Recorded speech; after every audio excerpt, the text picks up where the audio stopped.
Hey guys, in this video I'm going to carry on doing the bonnet, because in the previous video I started doing it, but I realised I didn't have enough edge primer, so I stopped. So I've got the edge primer in, I'm going to tackle the bonnet today, and I've also realised something else by getting to the bonnet first. Okay, so that's where the bonnet is at the moment. There's about 3 or 4 layers of paint, so I'm going to take all the paint off, make it look back to steel again. Always best starting from scratch, because you never know what contamination there is underneath. In fact, when I started taking the paint remover off, a blob of rust came off from here somewhere.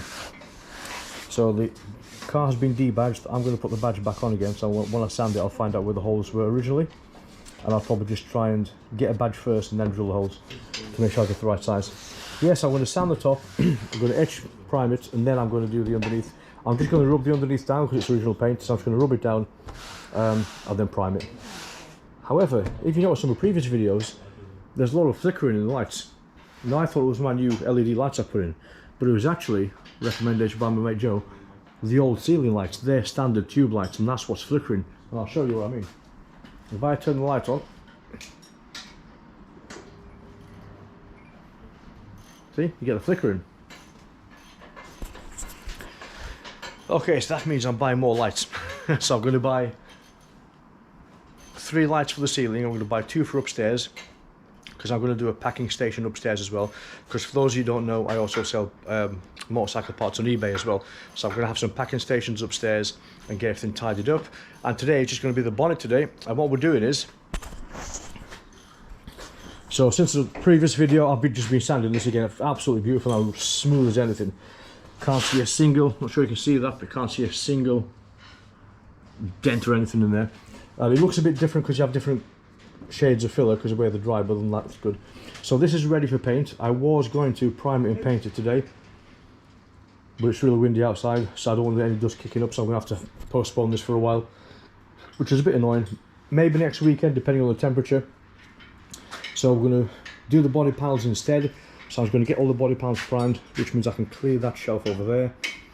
Do the boot, especially I've got a big dent in the boot lid. So I'm going to start doing the body panels, and then as soon as I've got time, I'll spray the door shut, because they're not too critical. I can sand them down if they get any dust on them. I can do the engine bay potentially. I can do the door shuts here and also the boot. And then that means I can do the inners of the doors, prime them and paint them, put them on, and then paint the outside of the car. So I'm still looking okay for Christmas, just to have the shell painted only. Okay, so that's what you've got to be careful of. So in this car, you can see there's primer, undercoat, paint, primer, undercoat, paint, primer. I've been painted about 4 or 5 times. You can actually feel a massive jump in paint, same as we had on the rear arches. So what you've got to be careful of is, if I use paint remover, it's going to be a lot of work and very expensive. If I use a flap disc, which are these, which I'm using now, you've got to be careful because you get these hot spots, and that will create dents in your bonnet. So what I'm going to have to do is take a live pass and then try and go over it again, because that will create little dents, which you can't really feel, but they're there. As soon as you see the hot spots, you've got a dent, 99% of the time. So what I've got to do, in fact I can feel it if I do that gently, even with the gloves on. So what I'll do is, I'll take it steady, and I'll let that do the work. You don't want to press, because as soon as you press, you dig deeper, create a divot, and then you create these dents. So there's a massive area to cover, as you can see, and that's the best way I know of doing it at the moment. Only problem is it's windy outside, so I don't want to do the bonnet outside, and there's other work going on, and I'm going to have a lot of dust in the unit. Let's see how it goes.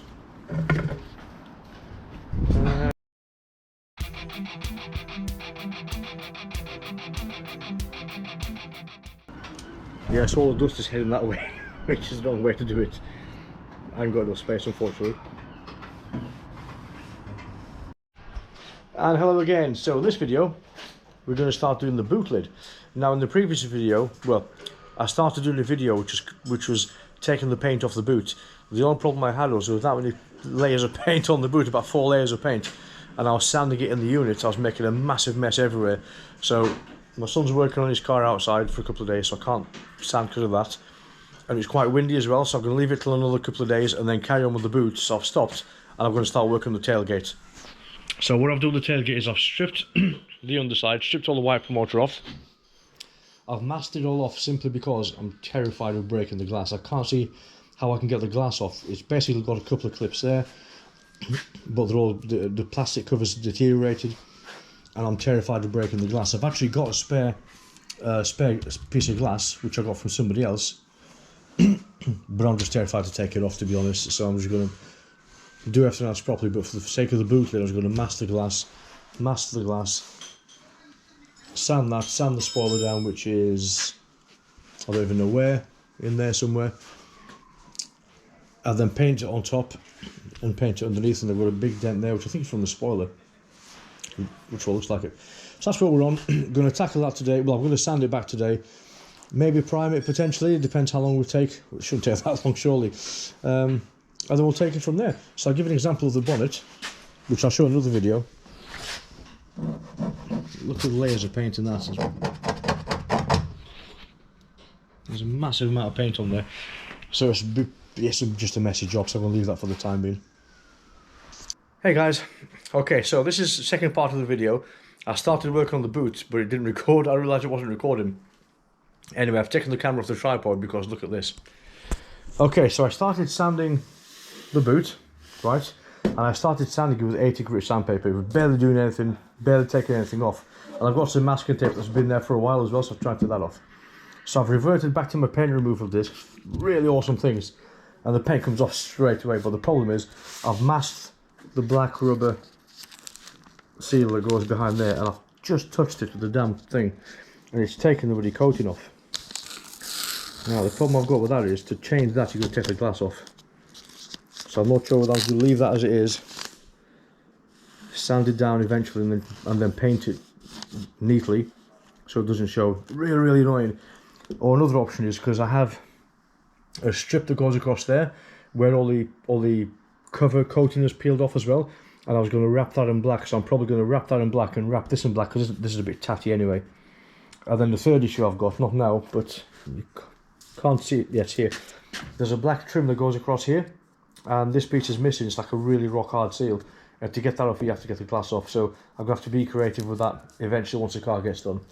Yeah, so what I'm going to do is I'm going to use a flap disc again for this bit, because it's just way quicker. You'll have it off in minutes, and then I'll just really be careful here on the edge. Really annoying. I hate damaging things, but that was a unforeseen circumstance of what we're trying to do. Never mind. Also, let me know how this lighting is now, because what I've done is I've left my LEDs on. That's a new one. For some reason it won't go white. I don't know what happened with that. I've got two on the side there, one over there, and I've got one behind me, and there's no flicker, but it's not as dark. So what I've done is I've actually turned off the overhead tubes, 5-foot tubes, so I'll get those changed. But for the time being, if I film like this, let me know in the comments, is this bright enough? Oh, something else I keep forgetting in my videos: like, subscribe and share, please. So yes, please share this video as many times as possible. Another comment in my videos, I do my videos very raw. There's very basic editing. I haven't got time, so I just film. That's how it is. If I make mistakes like that, which is very annoying, I'll show them in the video and then we'll crack on. So they're very raw. That's how my videos are for the time being, and then we'll see. So let me know what you think about the content and the video editing process, or lack of, and we'll take it from there. Right, it's getting late, so I'm going to crack on, and I want to get this done today.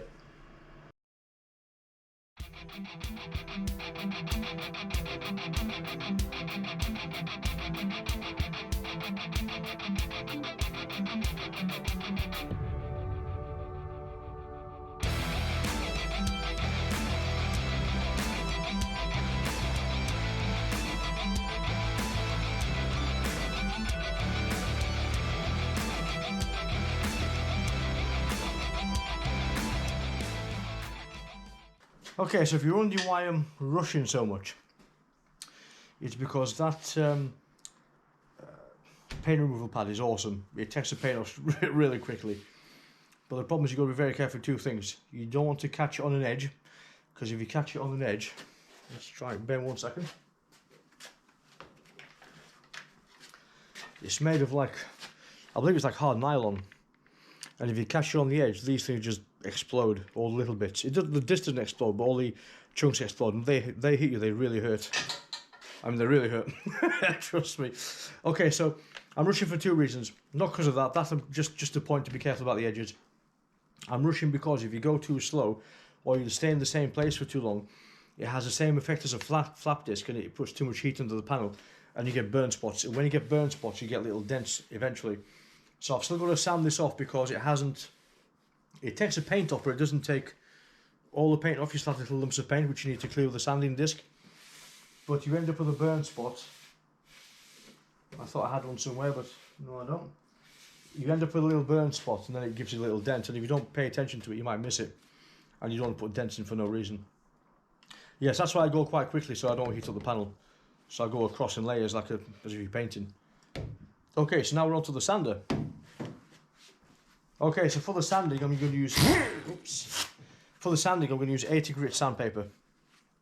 80 grit first, take all the paint off, and then deep scratches. 80 grit first, then I'll go to 240, then I'll go to 320, then I'll prime it, then I'll block it and so forth. Then after blocking it, I'll go to 600, and then it's ready for paint, apart from all the other processes in between. So let's get this done. I'm not going to bother putting a mask on. There's hardly any paint on here now, but let's go.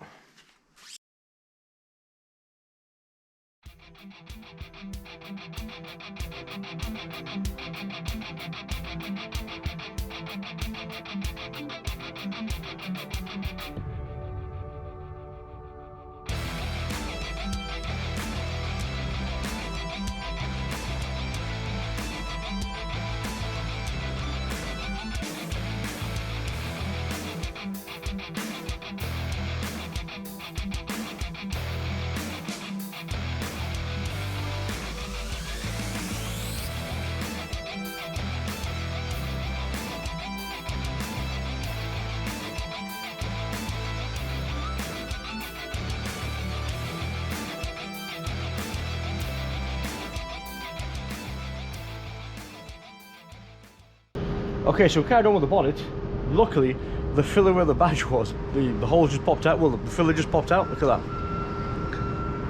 So I've gone over it. How simple is that? I don't have to measure, don't have to do anything. Thank God, that's an easy win. So I've done the front bit, and we'll carry on doing the rest. So I'm going to prime it today. It's quite cold today. I think it's about 6 degrees. Oops. I think it's about 6 degrees, but I'm going to prime it because the prime is not a problem really. So I just want to get it sanded down, cleaned, primed it, because then I can block it and I can start sanding the bonnet.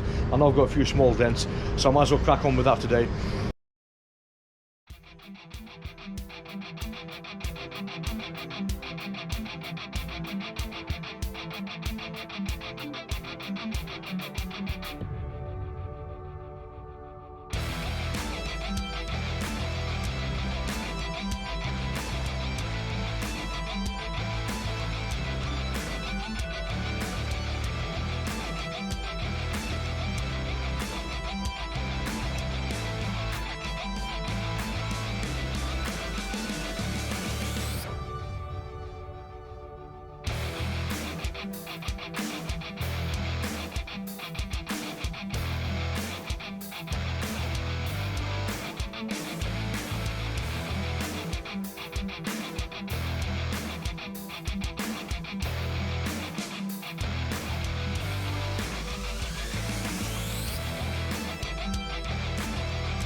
Okay guys, so continuing on from the previous video, I'm going to show you where I'm at.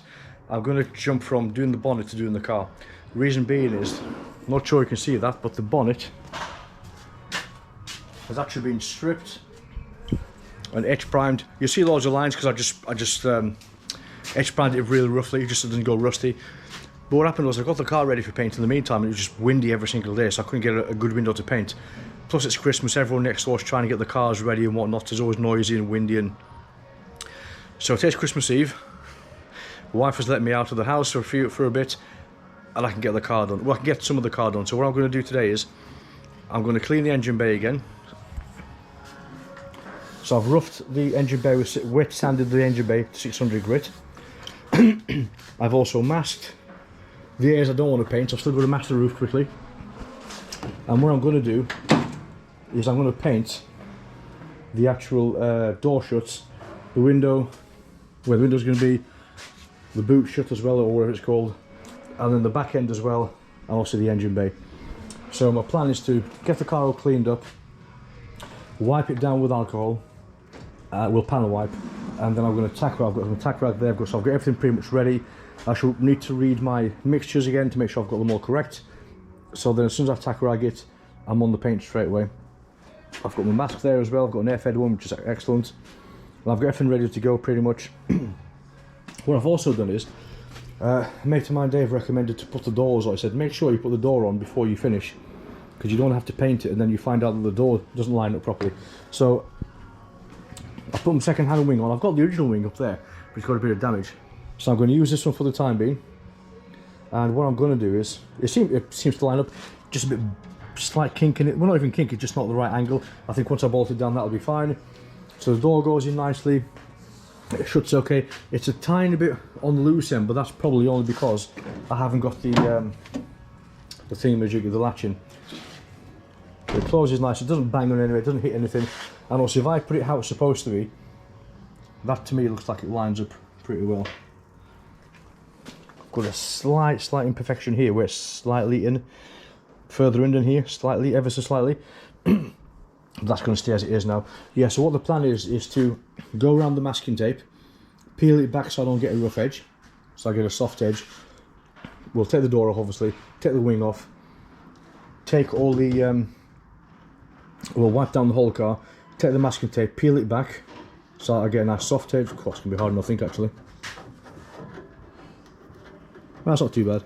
Okay, that's not too bad. Yeah, so I'm just going to do this all the way around. That's not too bad. Okay, so I'll do that all the way around, and then I'm going to give the car 3 coats of paint, and I'm going to tack rag it in between. So I'm telling you this, 1, so maybe help somebody, and 2, so I don't forget myself.